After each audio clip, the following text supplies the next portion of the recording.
नमस्कार, मी राहुल बागुल. आपल्या आरपीच coaching classes या युट्यूब चॅनलमध्ये सगळ्यांचं स्वागत आहे. आपण आजचा तिसरा व्हिडिओ सुरू करतोय. पहिल्या व्हिडिओमध्ये आपण जे लेसन शिकलो त्यात आपण बेरीज, वजाबाकी, गुणाकार आणि भागाकार यांचा आपण डिटेल अभ्यास केला. त्यानंतर दुसऱ्या व्हिडिओमध्ये आपण संख्या आणि त्यांचे प्रकार याचा अभ्यास केला.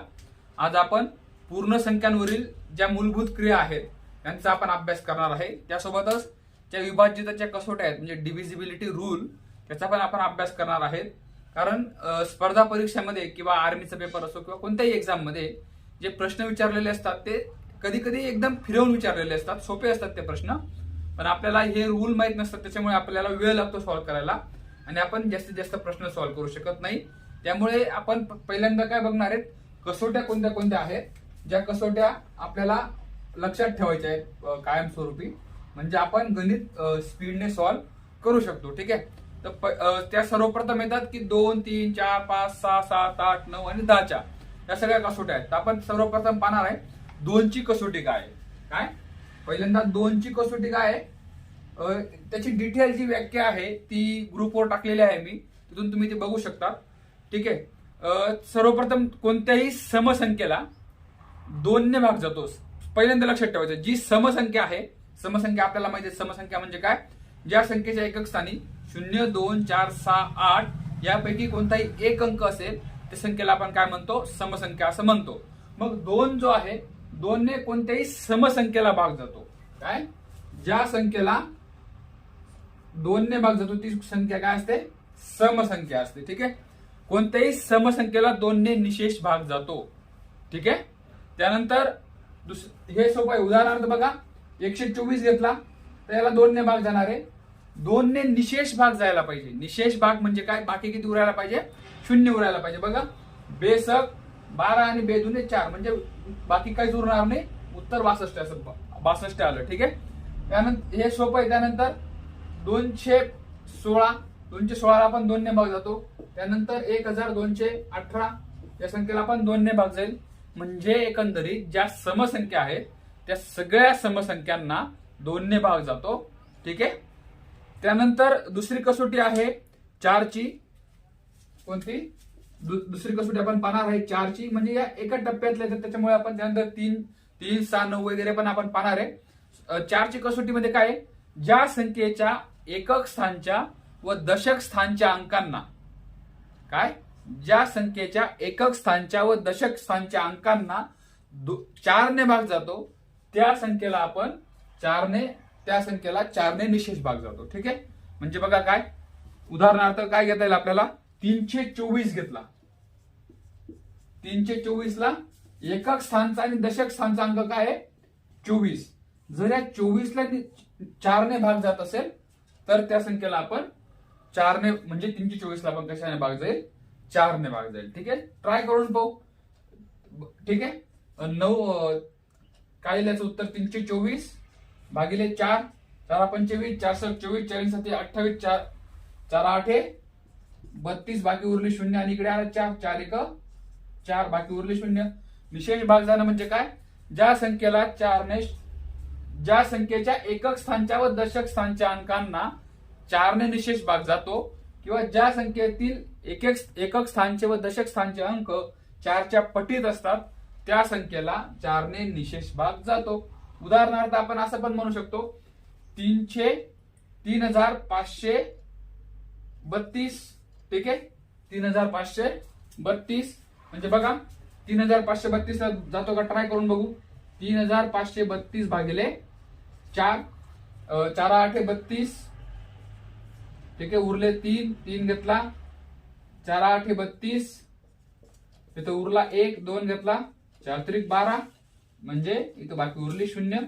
जेव्हा बाकी 0 उरेल तेव्हा त्या संख्येला 4ने निशेष भाग जाईल. ठीक आहे, त्यानंतर पुढची कसोटी आहे 8ची. ठीक आहे, हे तुम्हाला लक्षात येत आहे. विषय काय माहितीये का, आपण थोडं सोप्या पद्धतीत शिकतो. जे आपल्याला समजून घेण्याचं आहे तेच आपल्याला शिकायचंय, बाकीचं आपल्याला लक्षात ठेवायचं काही काम नाहीये. ठीक आहे, 4ची कसोटी 8च्या, त्यानंतर 8ची बघू. ज्या संख्येच्या अनुक्रमात शतक, दशक व एकक स्थानच्या अंकांचे स्थान न बदलता मिळणाऱ्या 3 अंकी संख्येला 8ने भाग जातो. म्हणजे बघा, इथल्या एकक स्थानची एकक व दशक स्थानच्या संख्येला जर 4 ने भाग गेला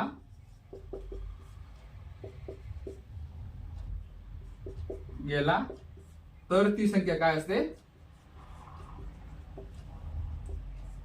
तर त्या संख्येला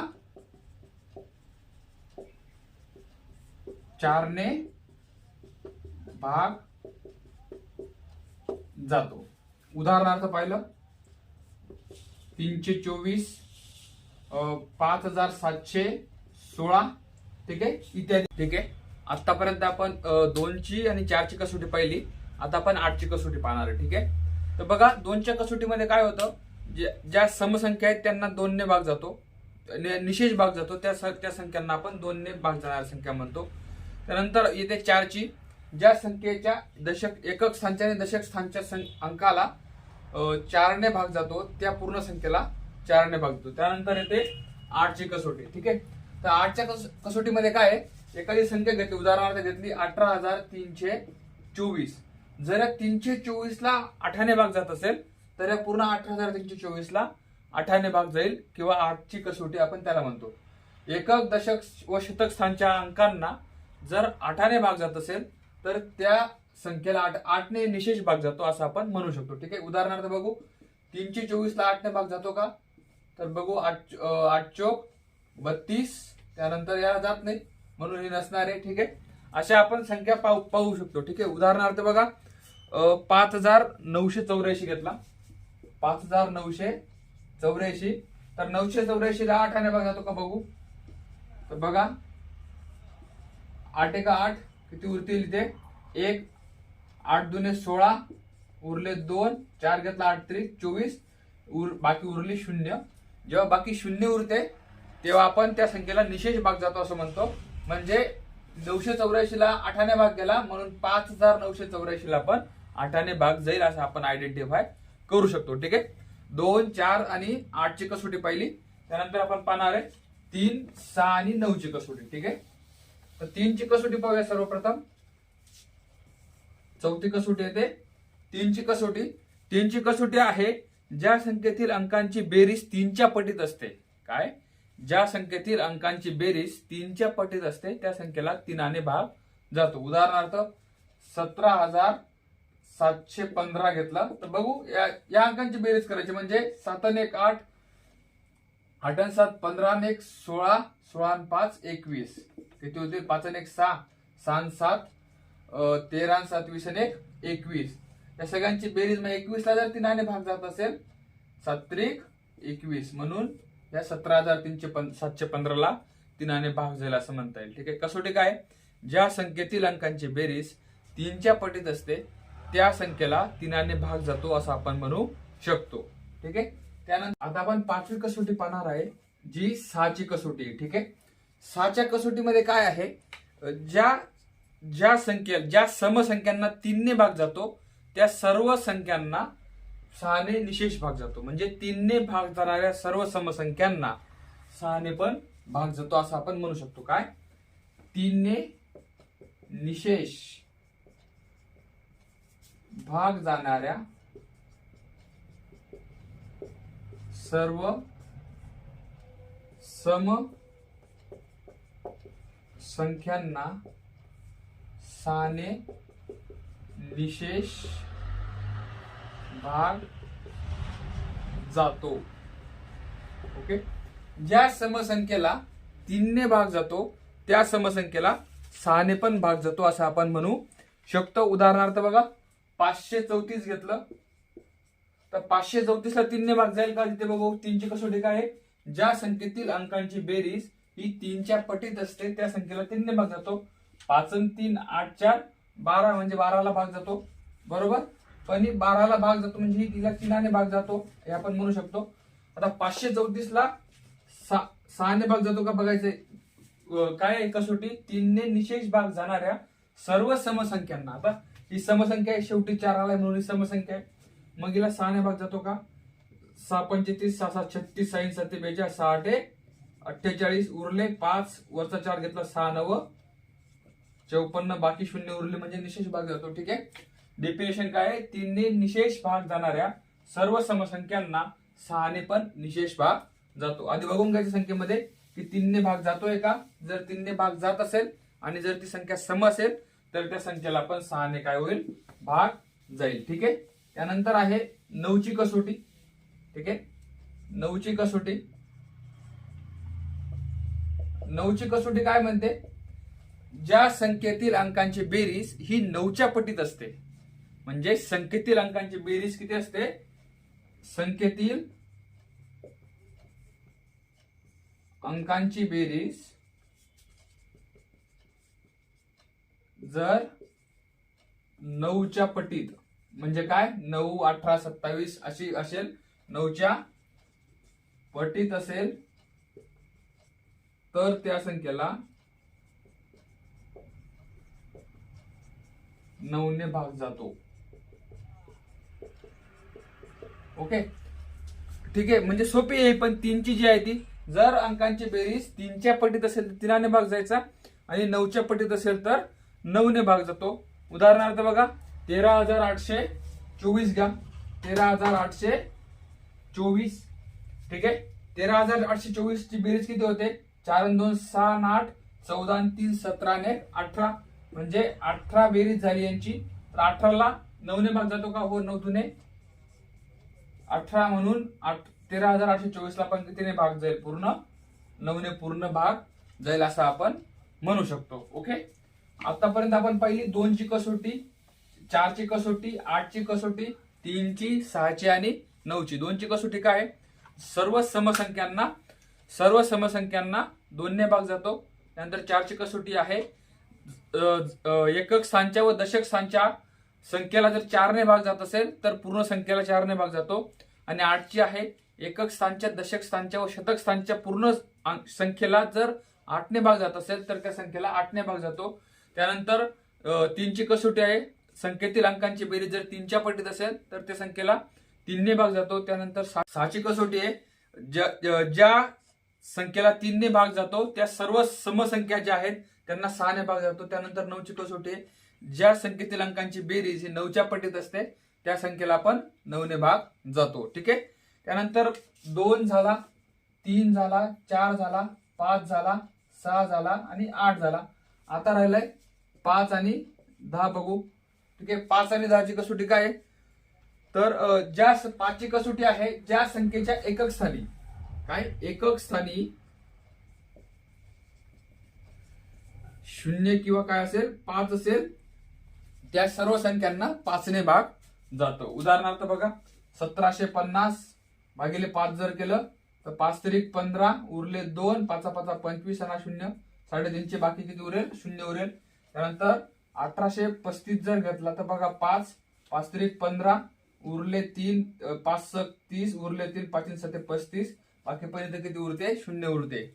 म्हणजे ज्या संख्येच्या एकक स्थानी 0 किंवा 5 यापैकी कोणताही एक अंक असेल तर त्या संख्येला 5 ने निशेष भाग जातो. आणि 10 ची कसोटी काय? ज्या संख्येच्या एकक स्थानी फक्त 0 असेल काय? फक्त 0 जर असेल एकक स्थानी तर त्या संख्येला 10 ने भाग जातो. ठीक आहे. आता 11 ची कसोटी काय आहे? तर ती थोडीशी कॉम्प्लिकेटेड आहे पण सोपी आहे. ठीक आहे. 11 ची कसोटी काय म्हणते बघा.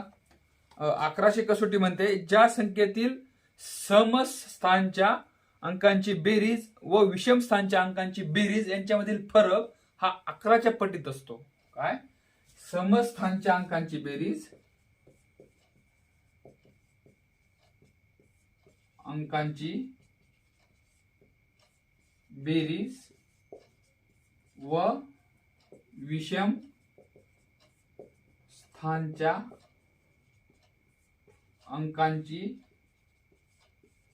बेरीज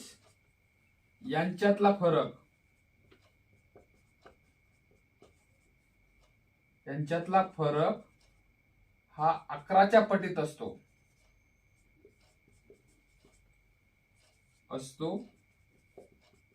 त्या संख्येला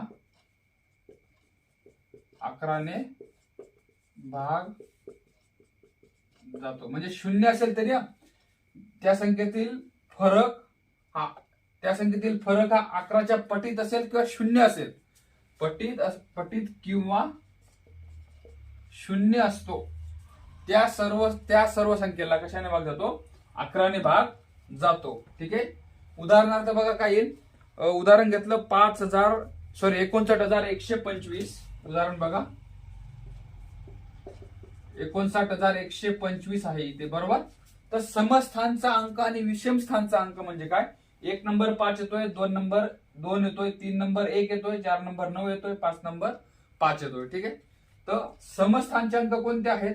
2, 2 आणि 9 हे दोन जे अंक आहेत ते समस्थानचे आहेत. त्यांची बेरीज किती आहे?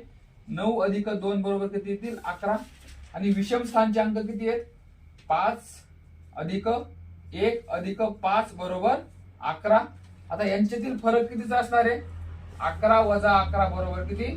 0. शून्य आलं म्हणजे 59,125 ला 11ने भाग जाईल असं आपण म्हणू शकतो. ठीक आहे. उदाहरणासाठी आपल्या टेलिग्राम ग्रुपमध्ये अजून उदाहरण असतील प्रॅक्टिस करायला, नोट्स असतील, नोट्सचे फोटो असतील, त्याच्यावरून तुम्ही नोट्स बनवू शकता, त्याची लिंक खाली डिस्क्रिप्शन मध्ये दिलेली आहे. ठीक आहे.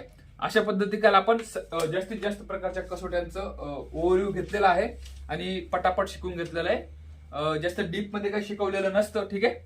त्यानंतर सरासरी बघून घेऊ. सरासरी म्हणजे काय? तर जेवढ्या संख्या दिलेल्या असतात ना, त्यांच्या बेरजेला जेवढ्या संख्या आहेत तेवढ्यांनी भाग दिल्यावर जे उत्तर मिळतं त्याला सरासरी म्हणतात. आपल्या सोप्या भाषेत समजून घ्यायचं. काय? समजा 10 दिला, 15 दिला, 20 दिला, 25 दिला आणि 30 दिला. तर या संख्यांची सरासरी काढायला लावली तर काय करायचं? 10 अधिक 15 अधिक 20 अधिक 25 अधिक 30 यांची काय करायची? सगळ्या संख्यांची बेरीज करून घ्यायची. आणि किती संख्या आहेत? 1 2 3 4 5. तर आलेल्या बेरजेला कितीने भाग द्यायचा? 5ने भाग द्यायचा. तर बघा आता 15 आणि 25 किती? 30 40 40 40 आणि 30 70 आणि 20 90 आणि 10 100. ठीक आहे. 100च ना. 30 आणि 30 60 40 बरोबर 100. 100 भागिले 5 केल्यावर किती उत्तर येणार आहे? 5 दुने 10 म्हणजे किती? 20. तर या सगळ्या संख्यांची सरासरी किती आली? किती आली? तर 20 आली. याला आपण इंग्लिश मध्ये ऍव्हरेज पण म्हणतो. ठीक आहे. इंग्लिश मध्ये त्याला काय म्हणतो आपण? ऍव्हरेज पण म्हणत असतो. ठीक आहे. आजसाठी एवढंच. आता थांबूया आपण आजच्यासाठी. आणि उद्यापासून आपले जे व्हिडिओ आहेत ते रोज सकाळी 8 वाजेच्या आत अपलोड झालेले असतील. असे केव्हा पण अपलोड होणार नाही. ठीक आहे. रोज सकाळी 8च्या आधी आपले व्हिडिओ अपलोड असतील. Thank you. Bye. Good day. Take care.